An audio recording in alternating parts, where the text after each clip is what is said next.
ಅಮೃತ ಚಾನಲ್ಗೆ ಸ್ವಾಗತ. ಇವತ್ತು ನಮ್ಮ ಮನೆಯಲ್ಲಿ ಸೋಮವಾರ ನಮ್ಮ ಕಾಲನಿ ದೇವರು ಶ್ರೀಶೈಲ ಮಲ್ಲಿಕಾರ್ಜುನ್ ಸಲುವಾಗಿ ಅಭಿಷೇಕ ಮಾಡಿಸ್ತೇವೆ ವಾರ ವಾರ. ಅದ್ರ ಸಲುವಾಗಿ ರೊಟ್ಟಿ ಮಾಡಲ್ಲ, ಚಪಾತಿ ಮಾಡೀವಿ. ಚಪಾತಿ ತುಂಬಿದ ಹೀರಿಕಾಯಿ ಪಲ್ಯ. ತುಂಬಿದ ಹೀರಿಕಾಯಿ ಪಲ್ಯ ನೋಡ್ರಿ, ಶೇಂಗಾ ಹುರಿಬೇಕು. ಶೇಂಗಾ ಹುರಿದು ಮಿಕ್ಸರ್ಗೆ ಹಾಕ್ಬೇಕು. ಎಲ್ಲ ಖಾರ, ಉಪ್ಪು, ಬೆಳ್ಳುಳ್ಳಿ, ಅರಿಶಿಣ ಎಲ್ಲ ಹಾಕಿ ಚಂದ ಮುದ್ದೆ ಆಗತನ ಮಿಕ್ಸಿ ಒಳಗೆ ತಿರುಗಬೇಕ್ರಿ. ಅದು ಮುದ್ದೆ ಆಗ್ಬೇಕದು ಪೂರ್ಣ ಮಾಡಿ ಹೀರಿಕಾಯ್ದಾಗ ತುಂಬಿ ಚಂದ ತುಂಬೇಕ್ರಿ. ಹೀರಿಕಾಯಿ ಚಂದ ಕಟ್ ಮಾಡಿ ಹೀರಿಕಾಯ್ದಾಗ ತುಂಬಿ ಅದು ಒಗ್ಗರಣೆ ಹಾಕ್ಬೇಕು. ಒಗ್ಗರಣೆ ಅಂದ್ರೆ ಎಣ್ಣೆ ಇಟ್ಟು ಸಾಸಿವೆ, ಜೀರಿಗೆ, ಬೆಳ್ಳುಳ್ಳಿ, ಉಳ್ಳಾಗಡ್ಡಿ ಎಲ್ಲ ಹಾಕಿ ಒಗ್ಗರಣೆ ಹಾಕ್ಬೇಕು. ಒಗ್ಗರಣೆ ಹಾಕಿ ಸ್ವಲ್ಪ ಎಳೆ ಇದ್ದು ಹೀರಿಕಾಯಿ ಅಂದ್ರೆ ನೀರು ಸ್ವಲ್ಪ ಹಾಕಿ ಸ್ವಲ್ಪ ಹಾಕಿ ಕುದಿಸ್ಕೊತ ಹೋಗ್ಬೇಕ್ರಿ. ಚಲೋ ಕುದಿಬೇಕು ಹೀರಿಕಾಯಿ ಕುದ್ದು ಅಂದ್ರೆ ಟೇಸ್ಟ್ ಹತ್ತದ. ಅದು ಪಲ್ಯ ಮಾಡಿ ನೋಡ್ರಿ, ನೀವು ವಿಡಿಯೋ ನೋಡ್ರಿ, ಪೂರ್ತಿ ವಿಡಿಯೋ ಮಾಡಿ ನೋಡ್ರಿ, ಚಲೋ ಆಗ್ತದ್ರಿ ಪಲ್ಯ. ಅದು ಚಪಾತಿ ಅಂದ್ರೆ ಹಿಟ್ಟು ನಾದಿಟ್ಟು ಮೃದು ಆಗ್ತದ್ರಿ. ಹಿಟ್ಟ ಬೆಳಿಗ್ಗೆನ ನಾದಿಡ್ತೇವು, ಮೆತ್ತಗಾತಾವ ಚಪಾತಿ. ಹಿಟ್ಟು ಮೆತ್ತಗಾಯ್ತು ಅಂದ್ರೆ ಚಪಾತಿ 4 ಪದರ ಮಾಡ್ತೀವಿ. 4 ಪದರ ಮಾಡಿದ್ರೆ ಚಲೋ ಆತಾವ್ರಿ ಚಪಾತಿ. ಇಲ್ದ್ರೆ 2 ಪದರ ಮಾಡಿದ್ರೆ ಚಲೋ ಆಗಲ್ಲ. ಅದು ಉಳ್ದು ಅಷ್ಟೇನ್ ಹಾಕಂತಂದ್ರ ಅದು ಉಪ್ಪು ಹಾಕಿ ಎಣ್ಣೆ ಅದು ಹಾಕಿ ಸ್ವಲ್ಪ ಉಪ್ಪು ಕುದಿರ್ಸಿ ಬೇಯಿಸ್ತೇವೆ. ಚಲೋ ಆತಾವ್ರಿ ಕಡಕ್ ಚಪಾತಿ. ಉಳ್ದು ಚಪಾತಿ ಹಚ್ಚಾನಕಂದ್ರೆ ಇಲ್ದ್ರಿಲ್ಲ. ಆಮೇಲೆ ನಿಂಬಿಕಾಯಿ ಚಟ್ನಿ ರೀ. ನಿಂಬಿಕಾಯಿ ಸ್ವಲ್ಪ ಚಲೋ ಇರ್ಬೇಕ್ರಿ. ತಾಜಾ ನಿಂಬಿಕಾಯಿ ಕುದಿಸ್ಬೇಕು. ಕುಕ್ಕರ್ನಾಗ ಇಡ್ಲಿ ಅಥವಾ ಕಡಿಯಾಕ ಇಡ್ಲಿ ಸ್ವಲ್ಪ ಕುದ್ದು ಅಂದ್ರೆ ಚಂದ ಕುದಿಬೇಕ್ರಿ. ಕುದ್ದು ಅಂದ್ರೆ ಅದಕ್ಕೆ ಚಲೋ ಉಪ್ಪು ಅದಕ್ಕೆ ತಕ್ಕಷ್ಟು ಹಾಕ್ಬೇಕು.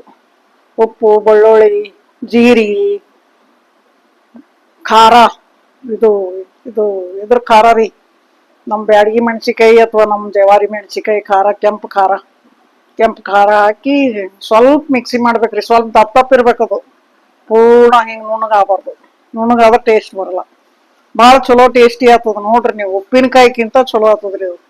ಉಪ್ಪಿನಕಾಯಿಗಿಂತ ಟೇಸ್ಟಿ ಆಗ್ತದ. ನೋಡ್ರಿ, ಮಾಡಿ ನೋಡ್ರಿ, ವಿಡಿಯೋ ನೋಡ್ರಿ, ಮಾಡಿ ನೋಡ್ರಿ. ಆಮೇಲೆ ಚಿತ್ರಾನ್ನ ರೀ.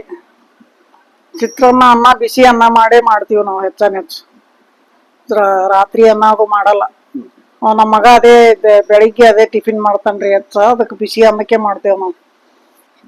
ಬಿಸಿ ಅನ್ನ ಮಾಡಿ ಉಳ್ಳಾಗಡ್ಡಿ ಹೊಳ್ಕೊಂಡು ಎಣ್ಣೆ, ಸಾಸಿವೆ, ಉಳ್ಳಾಗಡ್ಡಿ, ಇದು ಏನಂತೀರಿ ನೀವು, ಪುಟಾಣಿ ಅಂತೀರಿ ಏನಂತೀರಿ, ಪುಟಾಣಿ ಇದು ಶೇಂಗಾ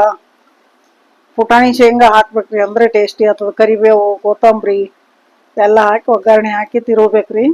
ತಿರುವಿ ಸ್ವಲ್ಪ ಚಂದ ತಿರುವಿ ಸ್ವಲ್ಪ ಮುಚ್ಚಿಡ್ಬೇಕ್ರಿ. ಸಣ್ಣ ಉರಿ ಮೇಲೆ ಸ್ವಲ್ಪ 1-2 ಮಿನಿಟ, 1 ಮಿನಿಟ ಇರಲಿ ತಿರುವಿ. ಆಮೇಲೆ ಸ್ವಲ್ಪ ತಿರುವಿದ್ರೆ ಚಂದ ಅನ್ನ ಚಂದ ಅಳ್ಳಿದಂಗ ಆಗ್ತದ್ರಿ. ಭಾಳ ಚಲೋ ಆಗ್ತದ. ಕೂಡ್ಕೋತದ, ಅಷ್ಟು ಕೂಡ್ಕೊಂಡು ಚಂದ ಆಗ್ತದ್ರಿ ಅನ್ನ. ಟೇಸ್ಟಿ ಬರ್ತದ. ನೋಡ್ರಿ ನೀವು ಚಲೋ. ನಿಂಬಿಕಾಯಿ ಖಾರದ ನೋಡ್ರಿ. ಮೇನ್ ಅಂದ್ರೆ ನಿಂಬಿಕಾಯಿ ಖಾರ ಭಾಳ ಟೇಸ್ಟಿ ಆಗ್ತದ ನೋಡ್ರಿ. ವಿಡಿಯೋ ನೋಡಿ ಮಾಡಿ ನೋಡಿದ್ರೆ ಗೊತ್ತಾಗ್ತದ. ಚಲೋ ಆಗ್ತದ್ರಿ. ನಿಂಬಿಕಾಯಿ ಉಪ್ಪಿನಕಾಯಿಗಿಂತಾನು ಚಲೋ ಆಗ್ತದ್ರಿ. ಅನ್ನಕ್ಕ, ಚಪಾತಿಗಿ, ರೊಟ್ಟಿಗಿ ಎದಕ್ಕೂ ಚಲೋ ಆಗ್ತದ್ರಿ. ಭಾಳ ಚಲೋ ಆಗ್ತದ. ನಾವು ಹೆಚ್ಚು ಇದೇ ಮಾಡ್ತೀವಿ. ಅಂದ್ರೆ ಉಪ್ಪಿನಕಾಯಿನೂ ಇರ್ತದ ಬಿಡ್ರಿ. ಆದ್ರೆ ಇದು ಚಟ್ನಿ ಹಾಕಿರ್ತೇವ್ರಿ ಯಾವಾಗ ಹುಡುಗರು ಊಟ ಮಾಡ್ತಾವ ಅಂತೇಳಿ. ಹಿಂಗ್ ತಾಜಾ ಇರ್ತದಲ್ರಿ, ಅವಾಗ 4-5 ತಂದು ಹಾಕ್ತೇವ್ರಿ. ಹಿಂಗೆ ಮನ್ಯಾಗ ಗಿಡನೇ ಇತ್ರಿ, ಭಾಳ ಚಲೋ ಆತಿವು. ಬೇಕಂತ ತೆಗೆದು ಬಿಟ್ಟೇವ್ರಿ. ಇರಬಾರ್ದು ಅಂತಂದ್ರು. ಗಿಡದಾಗ ಚಲೋ ಆತಿವ್ರಿ ನಿಂಬೆ ಹಣ್ಣ. ತೆಗೆದು ಬಿಟ್ಟೇವದು ಗಿಡ. ಬ್ಯಾಡ ಅಂತಂದ್ರೆ ಎಲ್ಲರೂ ತೆಗೆದು ಬಿಟ್ಟೇವ್ರಿ. ಅದಕ್ಕೆ ಅದು ನಿಂಬಿಕಾಯಿ ಖಾರ ನೋಡ್ರಿ ನೀವು. ಚಟ್ನಿ ಭಾಳ ಚಲೋ ಆಗ್ತದ್ರಿ. ಕೆಂಪು ಭಾಳ ಚಲೋ ಆಗ್ತದ. ಊಟ ಮಾಡಿ ನೋಡ್ರಿ ನೀವು, ಚಲೋ ಆಗ್ತದ. ಬಿಸಿ ಅನ್ನ ತುಪ್ಪಕ್ಕಂತೂ ಭಾಳ ಚಲೋ ಟೇಸ್ಟಿ ಆಗ್ತದ ನೋಡ್ರಿ. ಬಿಸಿ ಅನ್ನ ತುಪ್ಪ ಹಾಕೊಂಡು ಸ್ವಲ್ಪ ಚಟ್ನಿ ಹಚ್ಕೊಂಡು ಊಟ ಮಾಡಿದ್ರೆ ಭಾಳ ಚಲೋ ಆಗ್ತದ್ರಿ. ಚಲೋ ಇರ್ತದ, ಟೇಸ್ಟಿ. ಧನ್ಯವಾದಗಳು.